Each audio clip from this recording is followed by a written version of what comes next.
ob slovesu pokojnega Franca.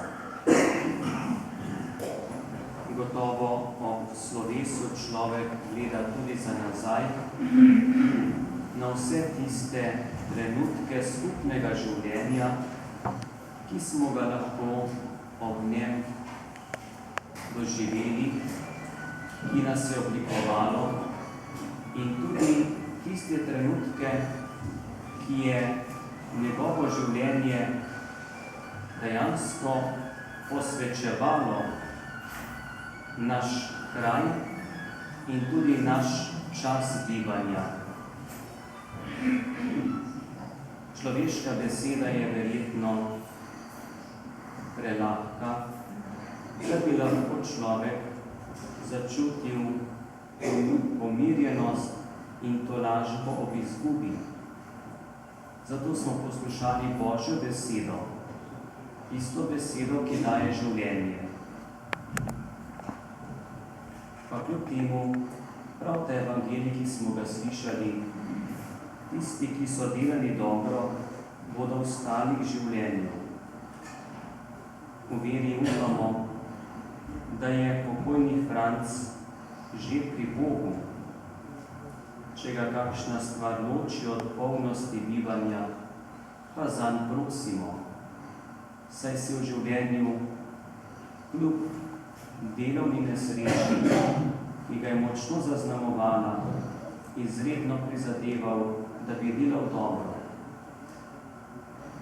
51 let je živel s težko preizkušnjo, pa kljub temu ohranil tako voljo do življenja, požrtvovalnost in tudi bližino do soljudi.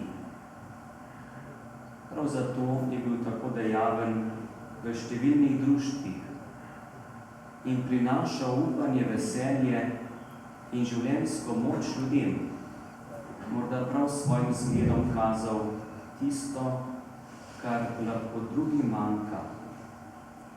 Zato je prav, da je danes tudi trenutek zahvale za njegovo življenje, za njegovo delo, za njegov zgled.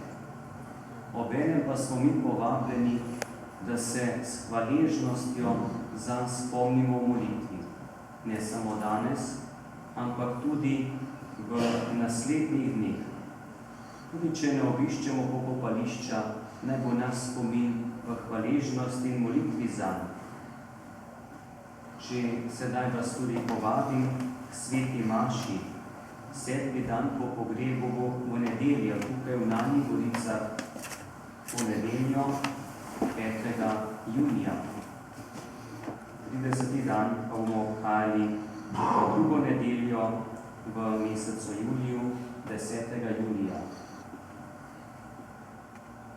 Čeprav je bila življenjska pot za pokojnega težka zaradi preizkušnje, pa je vendar v sebi nosil tisto močno zaupanje, da je Jezus prava pot, pot, ki vodi v življenje, in je skušal tudi to uresničevati. Tudi mi s to zavestjo, da se naše življenje ne konča več, se pa spremeni. S to zavestjo danes prosimo za pokojnega, da bi nekoč tudi mi lahko dosegli tisto polnost življenja, za katero smo poklicani. Prepričan sem, da tisti ljudje, ki so največ dobrega storili v času zemeljskega življenja, so lahko naši prvi priprošniki. Priprošniki so pa lahko, če se jih mi spominjamo z molitvijo, da odpiramo svoje srca in svoje misli za Božji navdih, za Božje delovanje. Zato z veliko vero molimo za pokojnega, da bi Bog dal tisto, po čemer je hrepenel, nam pa tisto pravo tolažbo upanja in zagotovilo trdnosti, da smo vsi poklicani za življenje. Čeprav se ustavljamo ob grobu, naj bo naš pogled usmerjen v prihodnost in ta prihodnost ni v smrti, radosti življenja. S to vero in s tem zaupanjem tudi molimo v skupnih prošnjah za pokojnega Franca, pa tudi za vse, ki so že zaspani. Naj Bog oživi, saj rekel, jaz sem vstajenje in življenje. Gospod Jezus Kristus, mrtve si obujal k življenju,